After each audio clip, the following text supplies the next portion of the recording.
আর এই যারা শাহ আলম হয়েছে বা এস আলম হয়েছে, এদের লজ্জা নাই। এরকম কুত্তা সৃষ্টি হয় যে এই কোনোদিনও বুঝলো না যে আমি বিপদে পড়তে পারি বা আমি এইভাবে বাংলাদেশকে ধ্বংস করব কেন। ওইটা হলো ইন্টেলেকচুয়াল করাপশন। ইন্টেলেকচুয়াল করাপশন অর্থনৈতিক করাপশন চেয়ে আরো বেশি কিন্তু ডেঞ্জারাস। কেন? কারণ সে নিজে করাপ্ট করে না, কিন্তু কোনোদিনও এই চুরি ডাকাতি লুটেরার বিরুদ্ধে একটা কথা বলে না। এইটা মানুষ অত্যন্ত নেগেটিভ ভাবে নিছে। এবং আমি যতগুলো সোশ্যাল মিডিয়া যাচ্ছে যে কমেন্ট গুলো দেখলাম, এই কমেন্ট গুলো সব তার বিপক্ষে আসছে। অর্থাৎ তার ইমেজটা মারাত্মকভাবে ক্ষুণ্ণ হয়েছে। ওইটা হয়তো সে ইনস্ট্যান্টে অনেক ঘটনা ঘটে, তো ওটা হয়তো বুঝতে পারিনি। আমি একমত যে তার পজিশনের কারণে with the intention to get get some favour, future favour, এই কারণে যদি সে গিফট নেয়, দ্যাট ইজ অফেন্স। তো আদারওয়াইজ কোনো বিনিময়বিহীন যদি গিফট নেয়, সেটা যদি সে প্রমাণ করতে পারে, দ্যাট ইজ ফাইন। সেই ক্ষেত্রে যে গিফট দিয়েছে তার প্রমাণ করতে হবে যে সে তার বৈধ টাকা থেকে গিফট দিয়েছে। This burden will go to the donor. কিন্তু এখানে অ্যাপারেন্টলি বোঝা যাচ্ছে যে এইটা কোনো ক্যাশ অ্যান্ড কাইন্ডের ভিতর পড়ে। তাকে গিফট দিলে তার মা, টিউলিপের মার কাছ থেকে ওই ব্যবসায়ী ফেভার পাবে। This was the intention. সেই জন্য দিস ইজ অফেন্স।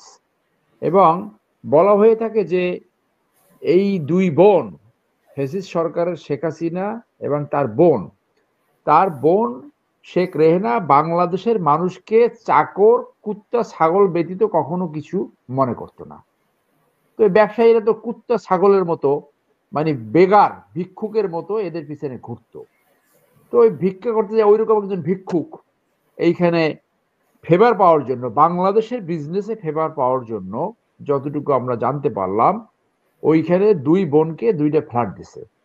এইটা তো শুধু এইখানে না, এখান থেকে তো এই যে শাহ আলম তো ওরা যে এই এটা এটা অত্যন্ত আনফর্চুনেট। তো ওই অংশটা আমি শেষ করি যে এই যে গিফট যে দিল এই এই ব্যবসায়ী, বাংলাদেশে যেহেতু রাষ্ট্রের বড় অংশ, বিশেষ করে যারা লুটেরা, তাদের নিয়ন্ত্রক ছিল শেখ রেহেনা। মানে এই যে লোটাস কামাল বলেন, আপনার এস আলম বলেন, বলেন, এদের মাফিয়া মাদার ছিল শেখ রেহেনা। এই শেখ রেহেনাকে টাকা দিয়ে যা কিছু করা যেত, যেটা আমরা এখন তো সব জায়গায় দেখতেই পাচ্ছি, এটা এটা তো প্রমাণ আসছে। আর এই যারা শাহ আলম হয়েছে বা এস আলম হয়েছে, এদের লজ্জা নাই। এরকম কুত্তা সৃষ্টি হয় যে এই কোনোদিনও বুঝলো না যে আমি বিপদে পড়তে পারি বা আমি এইভাবে বাংলাদেশকে ধ্বংস করব কেন।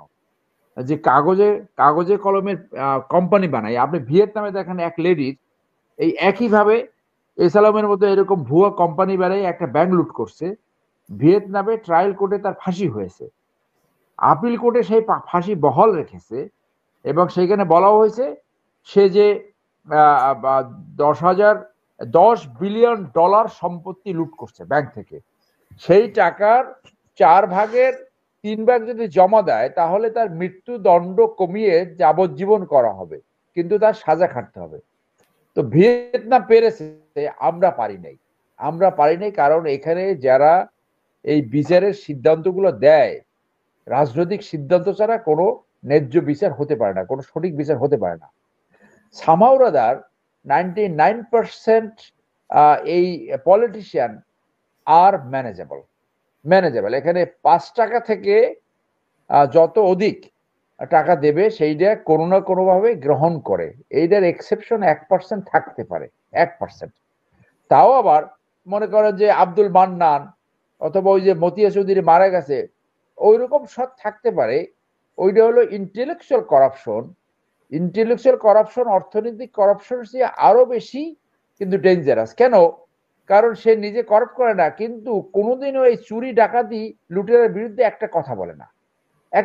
তাহলে তার সততার কোনো মূল্য থাকে না।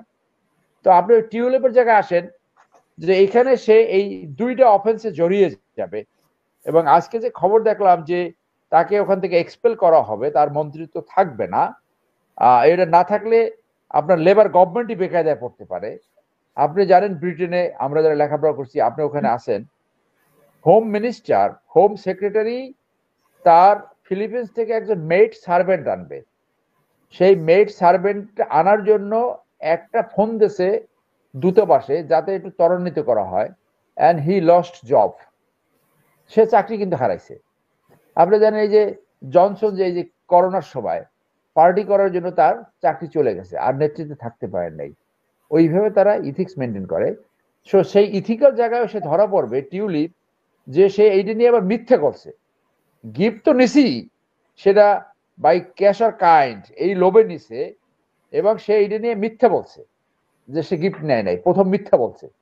তার এই মিথ্যা ওইখানে ধরা পড়ছে। এখন বোধ হয় আপনার স্টার মার্ক এই এই জায়গায় পড়ছে যে তাকে সরাতে হবে, নাহলে তার সরকারি বেকায়দা পড়বে। সো দুর্নীতি ওই যে বলো না ঠাকুর ভাই, ন্যাচারাল জাস্টিস, ন্যাচারাল জাস্টিস কোনো না কোনো ভাবে আসবে। এখন আপনি বসুন্ধরা বলেন, যে দুর্ভাগ্য, আমার মনে হয় কি জানেন, বাংলাদেশ চালায় দুই ধরনের চালকেরা, একটা হলো বসুন্ধরা গ্রুপ, আর একটা হলো ড্রাইভাররা। বসুন্ধরা গ্রুপ আইনের উপরে থাকতে পারছে, যত বড় অপরাধ করুক না কেন, সাব্বির হত্যাকাণ্ড, এই মুনিয়া হত্যাকাণ্ড, মানে তাদেরকে তো ধরা তো দূরের কথা, মানে কেউ জিজ্ঞাসা করে না, বাংলাদেশের আইন তো তাদের জন্য প্রযোজ্য না। তো এরা কি রাজনীতিবিদরা কি মানে লজ্জা পায় যে কনসার্ন পুলিশ অফিসার, বিচার ব্যবস্থা লজ্জা পাওয়া উচিত। ওই থানার ওসির চাকরি কি করে থাকে? ইভেন 5ই আগস্টের পরে শাহ আলমের বিরুদ্ধে 10টা মামলা হয়েছে। শাহ আলমের রাইভাল এখানে রংধনু গ্রুপের যারা আছে, অন্য যারা আছে, তারা গ্রেপ্তার হচ্ছে, কিন্তু তার পশমও টাচ করছে না। শাহ আলমের পশমের এত বেশি মূল্য, তার পশমকেও টাচ করতেছে না। পশম তো টাচ করতেই আছে না, জামাত যায় বলো তাদেরকে প্রোটেকশন করবে। বিএনপি ঘরানার কিছু বা সাংবাদিক যায় সব টেক ওভার করলো। এখন দেখলাম আবার বড়, আমি শফিক ভাইয়ের প্রতি আমার যথেষ্ট শ্রদ্ধা এবং অত্যন্ত জ্ঞানী মানুষ, আমি মনে করি যে ওনার এই ওইখানে কেক খাওয়ানোটা এইরকম রিয়াকশন হবে এইটা হয়তো উনি ভাবতে পারেন। হয়তো সরল বিশ্বাসে তিনি গিয়েছেন, তিনি তার অবস্থান বুঝবেন, এবং আমি মনে করি সে একটা সাংবাদিক হিসেবে একটা সংবাদপত্রের বর্ষপূর্তিতে গিয়েছেন, এরকম বিষয়টা হতে পারে কিনা? আচ্ছা, বর্ষপূর্তিতে সেখানে যেতে পারে, কিন্তু বসুন্ধরা গ্রুপের শাহ আলমকে যেভাবে কেক খাওয়াইছে, এইটা মানুষ অত্যন্ত নেগেটিভ ভাবে নিছে। এবং আমি যতগুলো সোশ্যাল মিডিয়া যাচ্ছে যে কমেন্ট গুলো দেখলাম, এই কমেন্ট গুলো সব তার বিপক্ষে আসছে, অর্থাৎ তার ইমেজটা মারাত্মকভাবে ক্ষুণ্ণ হয়েছে। ওইটা হয়তো সে ইনস্ট্যান্টে অনেক ঘটনা ঘটে, তো ওটা হয়তো বুঝতে পারেনি, হয়তো তিনি রিয়েলাইজ করবে এবং এটার বিরুদ্ধে একটা অবস্থান নেবে। কিন্তু ব্যক্তিগতভাবে তিনি যে মত রেখেছেন সেটা তার ওপিনিয়ন। অফকোর্স ভারতের আইটেম পারস্পরিক যে রাষ্ট্র থাকে, কোনো এক্সপোর্ট ইম্পোর্ট বন্ধ করা যায় না, এটা দুই দেশের জন্যই। আমাদের আমাদের পণ্যের মান যদি ভালো হয়, তো সেজন্য তো শুধু একা বসুন্ধরা গ্রুপ না, আরো তো অনেক ব্যবসায়ী আছে, সবার জন্য সমান সুযোগ দিতে হবে, কম্পিটিশন করার জায়গা দিতে হবে। আপনি জানেন ইউরোপে কম্পিটিশন পলিসি আছে, কম্পিটিশন আইন আছে। বাংলাদেশে একটা কম্পিটিশন কমিশন করছে, তারা কিছু জানে, এটা আর একটা অথর্ব, গাড়ি ঘোড়া নিয়ে খায়ার করে একটা, এই যে কনগ্লোমারেট যে ইয়া করে, যে তারা ডমিনেটিং পজিশন ব্যবহার করে ছোট বিজনেস গ্রুপকে যে বিজনেস করতে দেয় না, সেটাতে একটা অ্যাকশন আমরা দেখলাম না। একটা কম্পিটিশন আইন কিন্তু বাংলাদেশও আছে, প্রথম মামলাটা আমি করেছিলাম ওইখানে। তো এইগুলো তো তাহলে এই আইন বাংলাদেশে মূলত চালাচ্ছে শাহ আলম আর বাসের ড্রাইভাররা।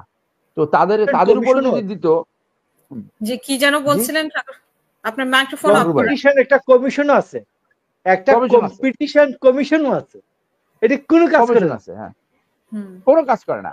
তো সেই জায়গায় আমি বলি যে শাহ আলমের কাছে আজকে শাহ আলম যে হাউজিং করছে, এই হাউজিং এর 80% জমির মালিক সেনা, এবং বাংলাদেশের জনগণকে কত মানুষকে যে ভোগান্তি করেছে, জমি বিক্রি করছে এক জায়গায়, 2 বছর পরে জমি শিফট করে দেয় আরেক জায়গায়, কারণ ওই জমির দাম বেড়ে নিচ্ছে।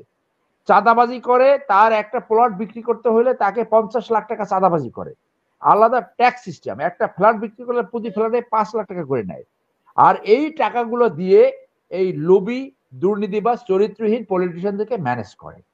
তো আমরা একটা রাষ্ট্রের ভিতরে একটা রাষ্ট্র দেখতে পাচ্ছি, একটা দুর্নীতিবাজ ধর্ষক নিম্ন রুচির, যে বলেছিল আন্দোলনকারীদের তারা সন্ত্রাসী, তাদেরকে যে কোনো মূল্যে দমন করতে হবে, আর শেখ হাসিনার সাথে জীবনের শেষ দিন পর্যন্ত থাকবে, মরার একদিন পর্যন্ত, মরার পরেও থাকবে।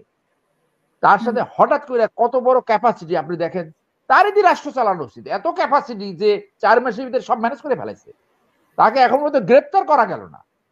এবং এই যে যারা ওখানে ভুক্তভোগী হয় তাদের কোনো কথা বলার কোনো জায়গা নাই, কোথাও আসে না। আমি যেহেতু বসুন্ধরা গ্রুপে 3টে মামলা করেছি, মনিয়ার মামলা পরিচালনা করি, আমার কাছে মিনিমাম 100 ভিকটিম আসছে এই যে বসুন্ধরা মার্কেট থেকে, বসুন্ধরা এলাকা থেকে। কিন্তু যখন বলি যে আপনি মামলা করবেন কিনা, মামলা আর করতে চায় না, সাফার করবে সে কাজটা করতে হবে আরেকজনের। এর কারণও রয়েছে, ভয় পায় যে ওইখানে থাইকে যদি তাদের বিরুদ্ধে মামলা করে তাহলে কেন খুন হয়ে যায়, কারণ খুন তো ওদের কাছে কোনো ব্যাপারই না। এই যে চাইল্ড